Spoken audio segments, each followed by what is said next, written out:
இன்றைய தியானம். அதனாலே நாம் தைரியம் கொண்டு, கர்த்தர் எனக்கு சகாயர், நான் பயப்படேன், மனுஷன் எனக்கு என்ன செய்வான் என்று சொல்லலாமே.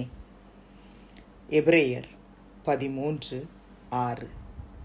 ஆண்டவரும் இரட்சகருமாகிய இயேசு கிறிஸ்துவின் நாமத்தினாலே இந்த காலை வேளையிலே இன்றைய தியான நிகழ்ச்சியின் வாயிலாக உங்கள் ஒவ்வொருவரையும் சந்திப்பதில் நான் கிறிஸ்துவுக்குள் மிக்க மகிழ்ச்சி அடைகிறேன். பிரியமானவர்களே, அப்போஸ்தலனாகிய பவுல் எழுதுகிறார், நான் கர்த்தர் நமக்கு சகாயர் என்பதை மறக்கக்கூடாது. அவர் எனக்கு சகாயராக இருக்கும்போது நான் எதுக்கு பயப்படணும்?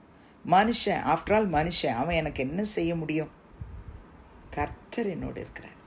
அந்த தைரியத்தை, அந்த போல்ட்னஸை கர்த்தர் நமக்கு கொடுக்கணும் அப்படின்னு சொல்லி இந்த அதிகாரத்தில் அப்போஸ்தலனாகிய பவுல் எபிரேய மக்களுக்கு எழுதுகிறார். நமக்கு ஒரு தைரியம் உண்டு. எதனால் அந்த தைரியம் நமக்கு வருதுன்னு எபிரேயர் 4:16 சொல்கிறாரு. ஆதலால் நாம் இரக்கத்தை பெறவும் ஏற்ற சமயத்தில் சகாயம் செய்யும் கிருபையை அடையவும் தைரியமாய் கிருபாசன தண்டையிலே சேர கடவும். நமக்கு ஒரு பிரதான ஆசாரியர் இருக்கிறார். அதனால் இரக்கத்தை பெற்றுக்கொள்வேன், ஏற்ற சமயத்தில் சகாயம் செய்யும் கிருபையை அடையவும் தைரியமாக நான் கிருபாசன தண்டையில் சேரக்கணும். பழைய ஏற்பாட்டு மக்களுக்கு அது கிடையாது. புதிய ஏற்பாட்டு விசுவாசிகளாகிய நமக்கு ஆண்டவராகிய இயேசு கிறிஸ்து, பிரதான ஆசாரியராகிய இயேசு கிறிஸ்து நமக்காக தன்னை ஒப்பு கொடுத்தார். அந்த ஒரு தைரியத்தினால நம்ம அவர் கிட்ட நெருங்கும் போதே எனக்கு சகாயம் கிடைக்கும், எனக்கு உதவி செய்வார், என்னை கைவிட மாட்டார், எனக்கு பண ஆசை கிடையாது, என்னை விட்டு விலக மாட்டார், என்னை கைவிட மாட்டார். நான் எபிரேயர் 13:1 அப்போஸ்தலனாகிய பவுல் சொன்னது போல் நான் சகோதர சிநேகத்தில் நிலைச்சிருக்கிறேன். நான் தேவனுக்கு பயந்து இருக்கிறேன். அதனால் எனக்கு என்ன பயம்? எனக்கு அவர் சகாயராக இருக்கிறார். ஏற்ற சமயத்தில் எனக்கு சகாயம் கிடைக்க பண்ணுவார். இந்த நம்பிக்கையை கர்த்தர் நமக்கு கொடுத்திருப்பாரானால் இந்த போல்ட்னஸ் நமக்கு தானாக வந்துடும். பிரியமானவர்களே, நீங்கள் ஏசாயா 41 தீர்க்கதரிசியின் மூலமாக கர்த்தர் சொன்ன வார்த்தையை அடிக்கடி நீங்கள் ஜெபத்தில் பயன்படுத்தியிருக்கலாம். இன்றைக்கி ஒரு முறை கூட அதை படிங்க. படிக்கும்போதே 41 ஏசாயா 10 என்ன சொன்னார்? நீ பயப்படாதே, நான் உன்னுடனே இருக்கிறேன், திகையாதே, நான் உன் தேவன், நான் உன்னை பலப்படுத்தி உனக்கு சகாயம் பண்ணுவேன், என் நீதியின் வலது கரத்தினால் உன்னை தாங்குவேன்னு சொன்னார். இந்த வார்த்தை எனக்கு கொடுத்தவர் இருக்கிறார். 14 இதே அதிகாரத்தில் அவர் சொல்கிறார், யாக்கோபு என்னும் பூச்சியே, இஸ்ரவேலின் சிறுகூட்டமே, பயப்படாதே, நான் உனக்கு துணை நிற்கிறேன் என்று கர்த்தரும் இஸ்ரவேலின் பரிசுத்தருமாகிய உன் மீட்பர் உரைக்கிறார். நம்ம மீட்பர், நம்முடைய பரிசுத்தர், துணை நிற்கிறேன்னு சொன்னவர் நம்ம கையை பிடிச்சிக்கிட்டு சொல்கிறார், பயப்படாது, என் நீதியின் வலது கரத்தினா உன்னை தாங்குவேன்னு. வேறு யார் தாங்குறேன்னு சொன்னாலும் தாங்க மாட்டாங்க, விட்டுட்டு போயிடுவாங்க. கையை பிடிச்சவங்கெல்லாம் கையை விட்டுட்டு போயாச்சு. ஆனால் நம்முடைய மீட்பர், நம்முடைய பரிசுத்தர், நம்முடைய இரட்சகர், நம்முடைய ஆண்டவர் வலது கையை பிடிச்சி நான் உனக்கு துணை நிற்கிறேன்னு சொன்னவர் கடைசி பரம காணான்னு கூட்டிகிட்டு போகிற வரைக்கும் கைவிடவே மாட்டார், கைவிடவே மாட்டார். பயப்படாதீங்க பிரியமானவர்களே, அவர் நமக்கு சகாயர். தைரியமாக சொல்லுவோம், அவர் இருக்கிறார். எனக்கு பயம் கிடையாது, கடுகளவும் பயம் கிடையாது.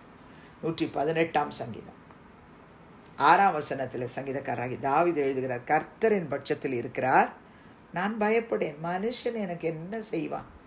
ஒன்றும் செய்ய முடியாது பிரியமானவர்களே, கர்த்தர் நம்ம பட்சத்தில் இருக்கிறார். தானியேல் 3:16 வரைக்கும் உள்ள வசனத்தை படிச்சிங்கன்னா அந்த 3 வாலிபர்கள் என்ன சொல்கிறாங்க? அவர் எங்களை விடுவிப்பார், நீ அக்கினி 7 மடங்கு நீ சூடாக்கி போட்டாலும் எங்களுக்கு கவலை கிடையாது. நாங்கள் ஆராதிக்கிற எங்கள் தேவன் எங்களை தப்புவிக்க வல்லவராயிருக்கிறார். அவர் எங்களை உங்கள் கைக்கு நீங்களாக்கி, எரிகிற அக்கினி சூளைக்கு நீங்களாக்கி எங்களை விடுவிப்பார். அவர் விடுவிக்காமற் போனாலும் நாங்கள் உம்முடைய தேவர்களுக்கு ஆராதனை செய்வதும் இல்லை, நீர் நிறுத்தின பொற்சிலையை பணிந்து கொள்வதும் இல்லை என்கிறது ராஜாவாகி உமக்கு தெரிந்திருக்க கடவுது அப்படின்னு சொல்கிறாங்க. அப்போ அந்த தைரியம் இன்றைக்கு இந்த காலையில் இந்த சத்தத்தை கேட்கிற சகோதரனை சகோதரியை நம்ம ஒவ்வொருவருக்கும் ஆண்டவராகி இயேசு கிறிஸ்து கொடுப்பாராக. நம்ம ஒரே ஒருத்தருக்கு மட்டும்தாங்க பயப்படணும். லூக்கா 12 இயேசு சொல்கிறார் 4:5, சரீரத்தை கொலை செஞ்சு அதன் பிறகு அதிகமாக ஒன்றும் செய்ய திராணி இல்லாதவர்களுக்கு நீங்கள் என்ன செய்யக்கூடாது? பயப்படாதிருங்கள். நீங்கள் இன்னாருக்கு பயப்பட வேண்டும் என்று உங்களுக்கு காண்பிக்கிறேன். கொலை செய்த பின்பு நரகத்திலே தள்ள வல்லமை உள்ளவருக்கு பயப்படுங்கள், ஆம் அவருக்கே பயப்படுங்கள் என்று உங்களுக்கு சொல்லுகிறேன்னு இயேசு சொல்கிறார். அப்போ நம்ம பயப்பட வேண்டியது ஆண்டவராகிய இயேசுவுக்கு. அவருக்கு மட்டும் பயப்படுற பயம் இருந்தால் போதும், மனுஷனுக்கு பயப்பட வேண்டாம். அவர் நமக்கு சகாயம் பண்ணுவார். ஜெபிக்கலாமா? பரிசுத்தமுள்ள பிதாவே, இயேசுவின் நாமத்தில் உம்முடைய சமூகத்துக்கு நாங்கள் வருகிறோம். எபிரேயர் 13:6 கிருபாசன தண்டைக்கு நெருங்கி வரும் தைரியத்தை எங்களுக்கு கொடுத்ததுக்காய் எங்கள் பிரதான ஆசாரியரே உமக்கு ஸ்தோத்திரப்பா. நீர் எங்களுக்கு சகாயரப்பா. நாங்கள் பயப்பட மாட்டோம், மனுஷனுக்கு பயப்பட மாட்டோம்.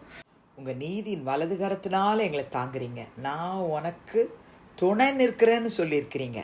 எங்கள் கர்த்தர், எங்கள் மீட்பர், எங்களோடு இருக்கிறீர், விடுவிக்கிறவர் இருக்கிறீர், நெருக்கத்திலே எங்களை பாதுகாக்கிறவர் இருக்கிறீர். உமக்கே கோடா கோடி ஸ்தோத்திரங்களை ஏறெடுக்கிறோம்.